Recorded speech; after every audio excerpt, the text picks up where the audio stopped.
Hello বন্ধুরা, সবাই কেমন আছো? আশা করছি সবাই খুব ভালো আছো, আনন্দে আছো, পজিটিভ আছো। চলো দেখে নেব আজকে এই মুহূর্তে তোমার পার্টনার তোমাকে নিয়ে কি ভাবছে, তার কারেন্ট ফিলিংস কি আছে। Please universe guide, please guide current feelings of my viewers partner, please guide. First card আসছে নাইট অফ ভ্যান্ডস। তোমার পার্টনার তোমাকে নিয়ে সারা দিন একটা ডে ড্রিমিং করবে, বুঝলে, মানে যেরকম ডে ড্রিমিং করছে ইনফ্যাক্ট, এবং সে একদম একটা চাইল্ড সুলভ, একটা বাচ্চার মতো বিহেভ করছে। নাইটের এনার্জি তো ভীষণ একটা ইম্যাচিওর এনার্জি, তো এই সেরকম একটা বিহেভ করছে। একটা মানে ধরো বাচ্চা সুলভ একটা পোস্ট করে দিচ্ছে, তুমি তাহলেই বুঝতে পারবে। ওনার সোশ্যাল মিডিয়ায় দেখবে কিছু একটা অদ্ভুত পোস্ট করে দিচ্ছে বাচ্চা সুলভ, যেটার কোনো ক্ল্যারিটি নেই, মানে কি করবে বুঝে উঠতে পারছে না, তার মাথা আর মন একসাথে চলছে না, যার জন্য সেই কাজটা করছে। এবং সে মানে তোমাকে নিয়ে সারাদিন ভেবে যাচ্ছে আর ডে ড্রিমিং করছে, ঠিক আছে, তোমাকে দেখানোর চেষ্টা করছে, এরকম কিছু একটা দেখতে পাচ্ছি। দেন নেক্সট মেসেজ দেখবো স্ট্রেংথ।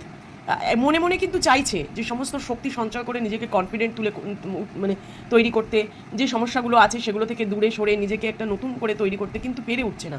ভিতর থেকে চেষ্টা করছে, প্রচণ্ড চেষ্টা করছে, এবং তোমাকে ম্যানিফেস্টও করছে, ঈশ্বরের কাছে প্রার্থনাও করছে। স্ট্রেংথ কার্ড করা মানে কিন্তু মানে কখনো ভাবছে যে আমাকে এখান থেকে বেরোতেই হবে, আমাকে কিছু করতেই হবে, আবার কখনো ডে ড্রিমিংয়ে ঢুকে যাচ্ছে, কখনো অ্যাকশন থেকে সরে যাচ্ছে সে।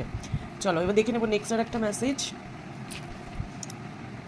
5 অফ কাপস। আচ্ছা, প্রচণ্ড ডিসঅ্যাপয়েন্টেড, যখনই তোমার কথা মনে পড়ছে তখনই ও না ভীষণ স্যাড এনার্জিতে চলে যাচ্ছে, ডিসঅ্যাপয়েন্টেড হয়ে যাচ্ছে, স্যাড স্টোরি শুনছে, স্যাড গান শুনছে, বা স্যাড কোনো স্টেটাস দিচ্ছে দেখতে পাবে, মানে মনটা খুব খারাপ হয়ে যাচ্ছে। এবং ওর কাছে অপশানস রয়েছে, কিন্তু সেই অপশানসের দিকেও তাকাচ্ছে না, কেউ কিছু ভালো কথা বললেও তার ভালো লাগছে না, এইরকম একটা এনার্জি 5 অফ কাপসের এনার্জি। খুবই ডিসঅ্যাপয়েন্টেড, খুবই মন খারাপ, এবং একেবারেই কোনোভাবেই সে কোনো কিছুতে নিজেকে এক্সপ্রেস করতে পারছে না, সে মানে একটা স্যাড এনার্জিতে ঢুকে যাচ্ছে।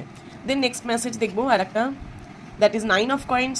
সে নিজের উপর ফোকাস করতে চাইছে, এই যে দেখলাম স্ট্রেংথ কার্ড, নিজেকে ব্যালেন্স করার চেষ্টা করছে, বেরিয়ে আসার চেষ্টা করছে, নিজের উপর ফোকাস করছে, নিজের মানিটারি ফোকাস, কেরিয়ার ফোকাস, চেষ্টা করছে, প্রচুর চেষ্টা করছে, এবং তোমাকেও সে সেভাবেই দেখছে যে তুমি নিজেকে ফোকাস করছো, তুমি যদি ঠিক থাকতে পারো তাহলে ও কেন ঠিক থাকবে না, এইরকম একটা অ্যাটিটিউড। তুমি তো একদম মানে নিজেকে ধরে রেখেছো, নিজেকে একেবারে নিজে ফোকাসড হয়ে রয়েছো, সেটাই ও কিন্তু ভাবছে, এবং তোমাকে দেখে দেখে ও সেটাই করার চেষ্টা করছে। তাহলে এই ধরনের রিডিং জানতে গেলে আমার চ্যানেলটাকে সাবস্ক্রাইব করো, লাইক করো, এবং আমার সাথে থাকো। Thank you, pay gratitude to universe. Thank you universe.